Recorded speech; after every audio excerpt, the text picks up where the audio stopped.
अस्सलाम वालेकुम स्टूडेंट्स। आज मैं एक नई वीडियो के साथ आपकी खिदमत में एक बार फिर हाज़िर हूँ और आज हम सॉल्व करेंगे exercise number 1.3।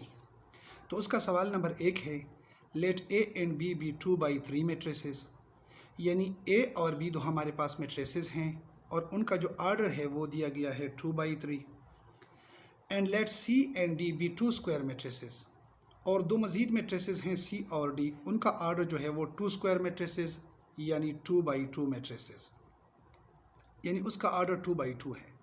Which of the following matrix operations are defined, तो मंदरजा झेल जो यहाँ पर ऑपरेशंस दिए गए हैं उनमें से कौन से मैट्रिसेस जो हैं वो डिफाइन हैं, यानी वो आपस में कन्फर्मेबल हैं, आपस में जमा या माइनस हो सकते हैं। For those which are defined, वो मैट्रिसेस जो कि डिफाइन है यानी जमा और माइनस हो सकते हैं, give the dimension of the resulting matrix, तो उसका जो रिजल्टिंग मैट्रिक्स हासिल होगा उसका डायमेंशन भी मालूम करें।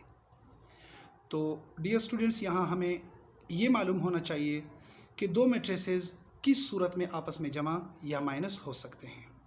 तो दो मैट्रिसेस जो हैं ये उस वक्त आपस में जमा या माइनस हो सकते हैं जब दोनों का आर्डर सेम हो।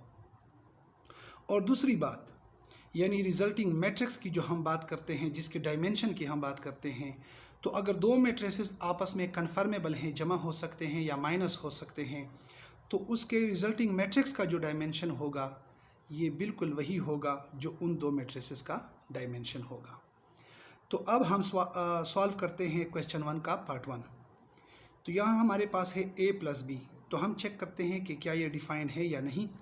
तो a और b दोनों का आर्डर 2/3 है, तो ये इधर हम लिखेंगे डिफाइन, यानी ये आपस में कन्फर्मेबल है और ये आपस में जमा हो सकते हैं।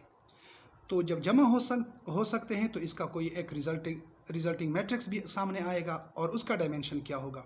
तो जैसा कि हम पहले ही पढ़ चुके हैं कि जो डायमेंशन उन दो मैट्रिसेस का होगा वही डायमेंशन उसके रिजल्टिंग मैट्रिक्स का भी होगा। तो यहाँ पर इसके रिजल्टिंग मैट्रिक्स का मैं लिखता हूँ डायमेंशन, सिर्फ मैं यहाँ पर लिखता हूँ डायमेंशन। तो उसका जो डायमेंशन होगा, चूँकि ए और बी का डायमेंशन 2/3 है, तो इसका भी होगा 2/3। अब हम आते हैं पार्ट 2 की जानिब, बी प्लस डी। तो ऊपर अगर देखा जाए बी का हमारे पास डायमेंशन है या आर्डर है 2/3 और डी का जो डायमेंशन है या आर्डर वो है 2 स्क्वायर मैट्रिसेस, यानी वो 2/2 उसका आर्डर है। तो बी और डी आपस में जमा नहीं हो सकते, तो इसके सामने हम लिखेंगे नॉट डिफाइन। तो जब ये जमा नहीं हो सकते तो उसका कोई रिजल्टिंग मैट्रिक्स भी सामने नहीं आएगा। इसी तरह पार्ट 3 की जानिब आते हैं, 3a - 2c। तो यहाँ पर मुकाबला है ए और सी के दरमियान। तो ए का जो आर्डर है वो 2/3 है और सी का जो आर्डर है वो है 2/2। तो ये भी हमारे पास एक नॉट डिफाइन, यानी ये भी आपस में सब्ट्रैक्ट नहीं हो सकते। तो जब सब्ट्रैक्ट नहीं हो सकते तो इसका कोई रिजल्टिंग मैट्रिक्स भी सामने नहीं आएगा। इसी तरह यहाँ पर पार्ट 4 की जानिब आते हैं, 7c + 2d। तो यहाँ पर मुकाबला है सी और डी के दरमियान। तो सी और डी दोनों का जो आर्डर है वो 2 स्क्वायर है, यानी 2/2 उसका आर्डर है, तो ये आपस में जमा हो सकते हैं। तो उसके सामने हम लिखेंगे डिफाइन, और साथ साथ चूँकि ये आपस में जमा हो सकते हैं तो इसका हम यहाँ पर डायमेंशन भी मालूम करेंगे। तो इसका जो डायमेंशन होगा वो भी 2 स्क्वायर होगा या 2/2 होगा। 2/2 भी आप लिख सकते हैं या 2 स्क्वायर भी लिख सकते हैं।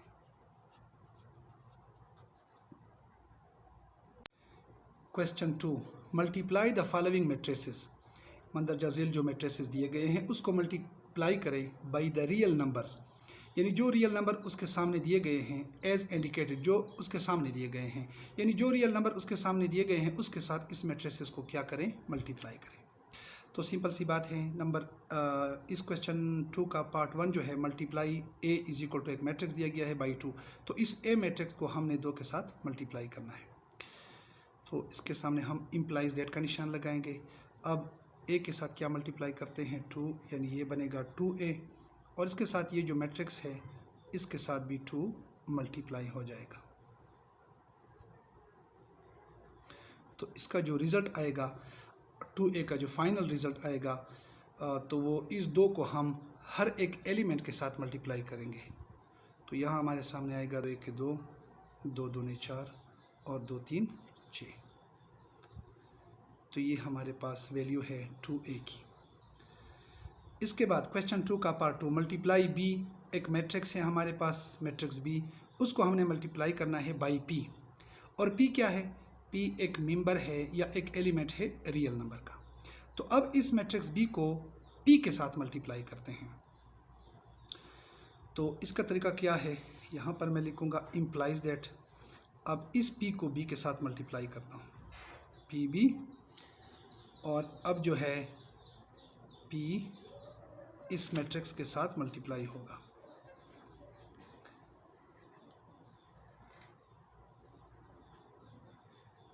तो इसका मतलब ये है कि ये p जो है ये हर एक एलिमेंट के साथ मल्टीप्लाई होगा। ये होगा pb का रिज़ल्ट। तो ये आएगा हमारे पास pa, दूसरा आएगा pb और तीसरा आएगा pc। इसी तरह pd, pe और pf। So this will be the value of pb। अब हम आते हैं क्वेश्चन नंबर 3 की जानिब। Find a matrix x। यहाँ पर हमने मैट्रिक्स x मालूम करना है सच दैट, ऐसा कि 4x हमारे पास एक मैट्रिक्स है जो सामने दिया गया है, आप देख सकते हैं ये 4x की वैल्यू है। यहाँ पर हमने सिर्फ x की वैल्यू फाइंड करनी है। तो इसका सलूशन कुछ इस तरह होगा कि 4x ये वाला मैट्रिक्स है, चूँकि मैंने x की वैल्यू हासिल करनी है तो इम्प्लाइज दैट, इसका मतलब ये है कि हम यहाँ पर सिर्फ x लिखेंगे और ये जो 4 इसके साथ मल्टीप्लाई हुआ है ये इक्वेशन के दूसरे साइड पर आएगा, और जब ये इक्वेशन के दूसरे साइड पर आएगा तो ये इस मैट्रिक्स के ऊपर क्या होगा? डिवाइड होगा। तो नेक्स्ट स्टेप में हम क्या करते हैं? इसी x की वैल्यू हासिल करते हैं।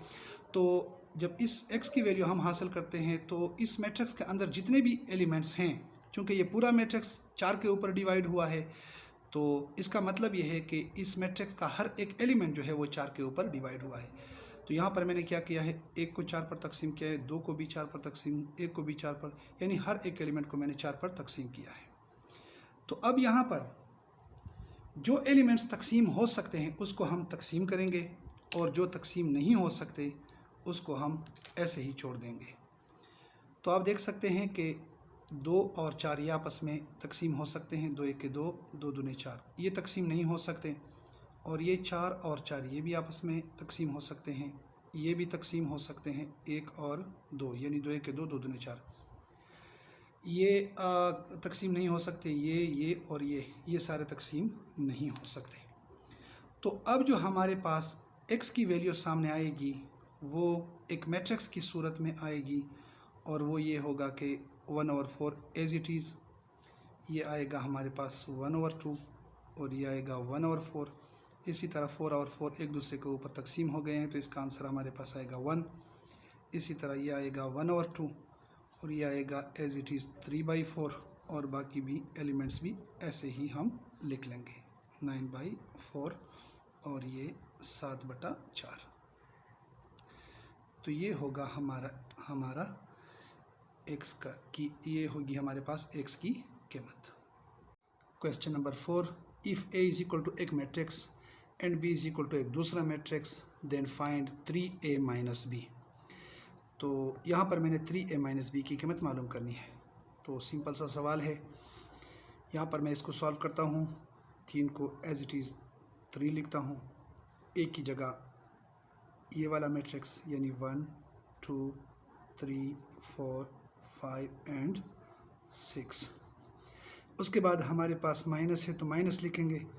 उसके बाद फिर b है तो b की जगह हम b मैट्रिक्स लिखेंगे, -3 -2 1 -5 4 3।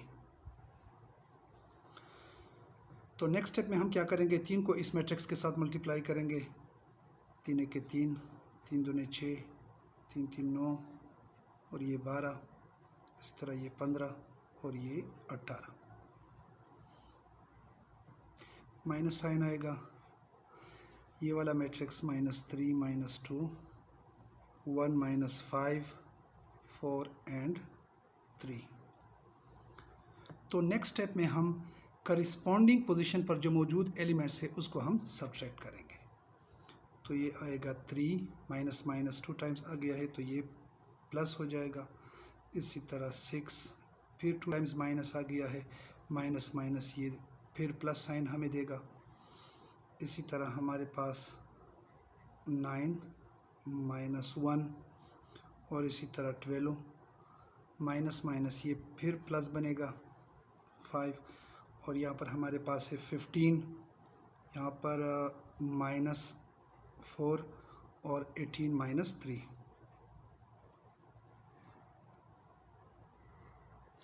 तो इसका जो फाइनल आंसर होगा वो होगा एक मैट्रिक्स की सूरत में 3 + 3 6, 6 + 2 8, 9 - 1 8, 12 + 5 17, इसी तरह 15 - 4 11 और 18 - 3 15। तो ये होगा इसका आंसर। क्वेश्चन 5, गिवन A = एक मैट्रिक्स मौजूद है एंड B = एक दूसरा मैट्रिक्स मौजूद है, फाइंड द मैट्रिक्स C। तो हमने एक नया मैट्रिक्स C मालूम करना है सच डेट वो एक ऐसा मैट्रिक्स होगा A + 2B = C, यानी वो C जो मैट्रिक्स होगा वो A + 2B के इक्वल होगा। तो जो नया मैट्रिक्स हम C मालूम करेंगे उस C का हमें पता है कि वो C जो है वो A + 2B के इक्वल है, यानी अगर हम A + 2B की वैल्यू हासिल करते हैं तो वो हमारे पास वैल्यू होगी C की, यानी वो C की कीमत होगी। तो यहाँ पर हमारे पास मौजूद है A, तो A की जगह हम A मैट्रिक्स लिखेंगे 1 2 -3 5 0 2 1 -1 1 प्लस साइन है। उसके बाद फिर हमारे पास एक वैल्यू है 2, एक और मैट्रिक्स है B, तो B की जगह हम ये मैट्रिक्स लिखेंगे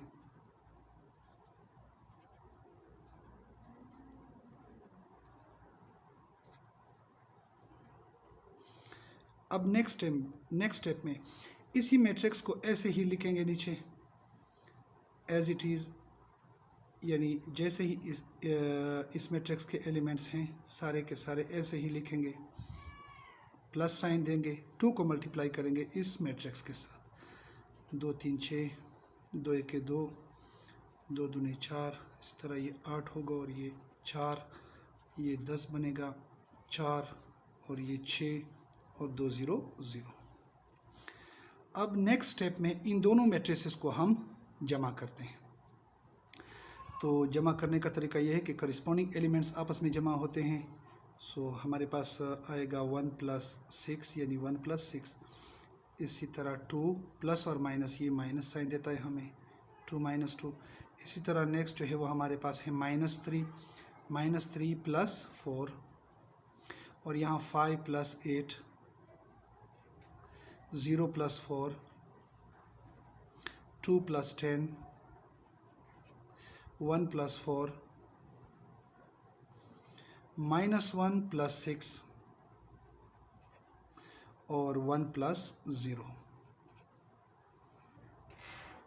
तो इसी तरह जो हमारा फाइनल आंसर इसका होगा वो होगा 6 + 1 7 0 -3 + 4 ये आएगा 1 8 + 5 13 4 12 और ये आएगा 5, ये भी आएगा 5 और ये भी आएगा 1।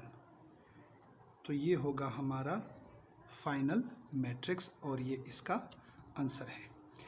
तो डियर स्टूडेंट्स, आज के लिए बस इतना ही।